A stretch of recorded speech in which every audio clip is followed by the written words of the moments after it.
Troy Williamson defends his British Super Welterweight Championship against the pretty boy Josh Kelly.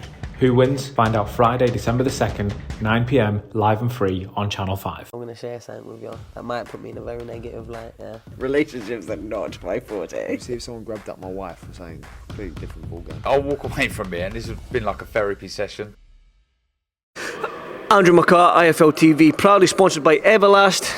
It's the morning of the weigh-in, and I'm delighted to be joined by the big man himself, Franklin Ignatius. Franklin, we spoke a little bit there off camera. I'm pretty disappointed that you're in a tracksuit and not in that wonderful three-piece suit you had on yesterday. That's what I'm saying, man. Listen, that's what I'm saying, man. That suit was fun, man. You know, it's a shame it's missing, but it is what it is. We're here now. We're here now. Like I said, it's the morning of the weigh-in. Now let's go back to yesterday at that press conference. Same as last time, because I was at the last fight, the first fight. The back and forth is there. You thought you won the first fight. You've got 2 extra rounds to do it. You've got a 6th rounder now. You said you're going to get the stoppage. You can't leave it to another man's opinion. Is that what's going to happen tomorrow night? Yeah, that's what I'm looking to do. Ultimately, it's boxing. Do you know what I mean? So I've got to focus on doing my job. But I definitely believe the opportunities will present themselves the longer the rounds go on. And ultimately, I believe I'm a distance fighter. I'm a championship fighter. So I feel like the longer the fight, the more it suits me anyway. So yeah, man, I'm looking forward to it. Go back to the first fight then. When after the 4th round, how confident were you that you had got the victory? It was close, I think. I knew I lost the first round without a shadow of a doubt. I feel like I've done enough in the 2, 3, and 4 to win.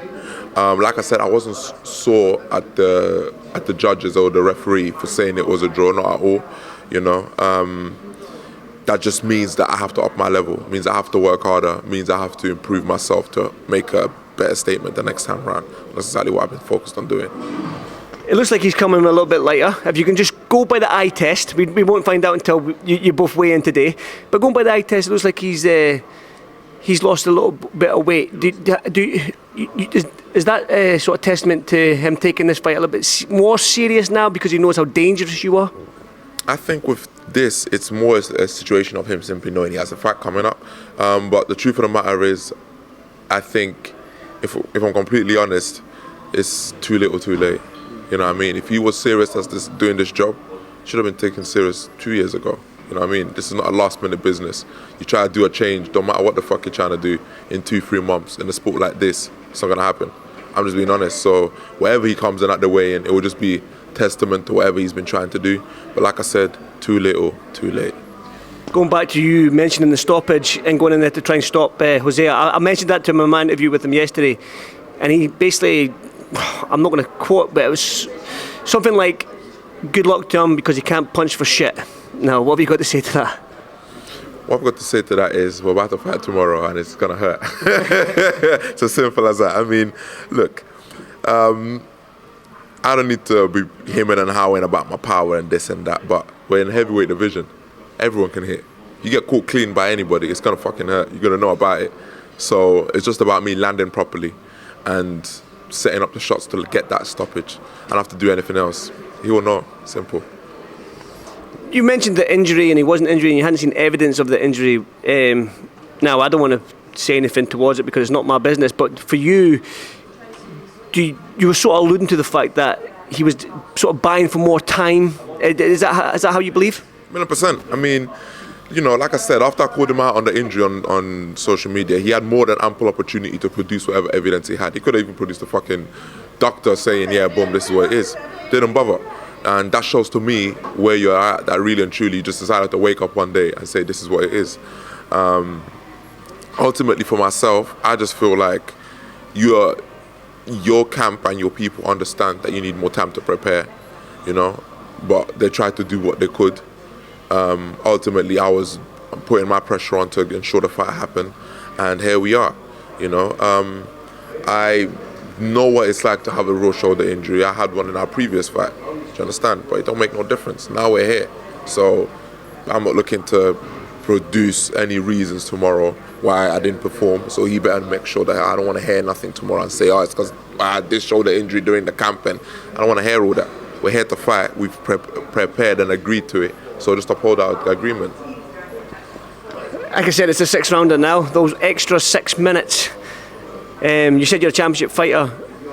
going in the heavyweight division, I mean, you do have that power, but having that extra 2 rounds, that extra 6 minutes to break your opponent down a little bit more, can we see, you promised us, you said it was going to happen, can we see the stoppage tomorrow night? Yes, I think, like I said, it's about me creating the opportunity. Anyone who's known me for long enough will kind of attest to the fact that I've always, when I'm boxing at my best, I always take my time. And I feel like when I box that way, that's when I get the stoppages and get the better performances. In a 6-rounder, as the promoter, as Kel alluded to yesterday, it's a different tactic. So 4-rounders is just a slight step up from the amateurs. It's a sprint, it's quick, boom, boom, boom. And I noticed that even when I've been fighting 4-rounders as a pro, that you don't have the time to fuck around, essentially, pardon my language. You got to get on with the job. Yeah, you know what I'm saying? You got to get around with the job. You lose a round, you've got 2-3 rounds left. So you ain't got around to think about it. You got to fucking get on it, you know? But with a 6-rounder, that's a whole different situation. The mindset changes, the tactics change. If you lose a round, it's not the end of the world. You got 5 rounds to go. So it's more about picking the right tactic over the distance as opposed to just crash, bang, wallop and rush the job, you know? And I think that suits me to a T. The heavyweight division, what does a win against Hosea Stewart tomorrow night, what does that do for your career going into 2023? I mean, like I said to Hosea as well, the similar question I asked him was like, the young crop of talent coming through, with you've got like young Matty Harris who's on the card as well, you've got Fabio Wardley, you've got Johnny Fisher, you've got David Adelaide, you've got Dubois. These guys are all young. I mean, the older crop, like, they'll probably kill me for calling them older crop, the Joshuas, the Furies, the Dillian Whites, the Chisoras, the Usyks, the Joyces, the Wilders. They're getting on, they're in the mid-30s to late 30s now, so there is that gap now for one of yous, or 2 or 3 of yous to step in and become that household name that we're looking for when these guys retire. Is that you, Franklin? Yes, definitely. I'm looking to put my stamp on the division via that.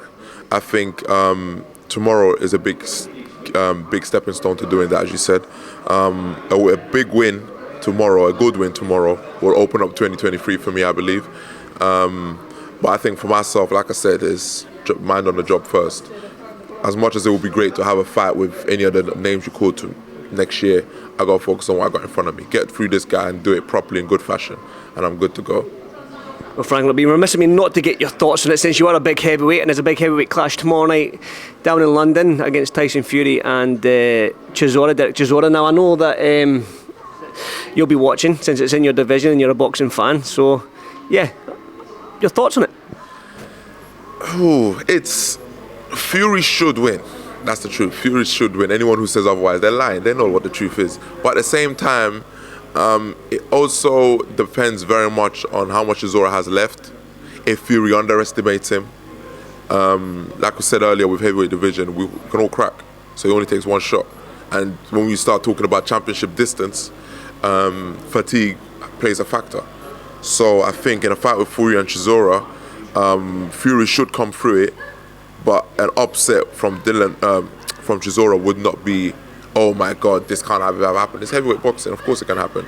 And I think Chisora, more than anything, he knows he's up against it. He knows he has a point to prove, and he knows realistically this will probably be his last shot at the world title. If he doesn't win it tomorrow, he's never going to win it. So I think he knows that, and as a result, it might be more a situation of, especially with the press that I've seen recently, of him kind of trying to play into the narrative of, oh yeah, I'm just here to grab a check, knowing damn well that when fight night time's on, is his chance, you know. I've been around Chisora quite a few times. He's had me in his camps, and from one thing I can say about Chisora is, outside of the antics, the man's a very hard worker. I've seen it up close. I've benefited from his knowledge myself, and I think he's going to really try and put his best foot forward for Fury. It's definitely an intriguing fight, the trilogy fight. I'm looking forward to it myself, but I'm going to enjoy the heavyweight fight tomorrow night in you and Hosea Stewart. So that being said, one final message to Hosea and the fans and why they should tune into Channel 5 tomorrow night. Well, first of all, thank you to everyone tuning in. You know, I also have to give a shout out to the people that have supported me. Always Fresh Empire with the sponsor, with the fight support. I also have to thank Kel and Mr. Sauerland for the opportunity. Ultimately, tune in tomorrow. The first one was exciting. The second one fight will definitely be more so. And I'm very grateful for everyone supporting and watching back home. Thank you. Franklin, good luck tomorrow night, brother, and I'll speak to you soon. Cheers, Franklin.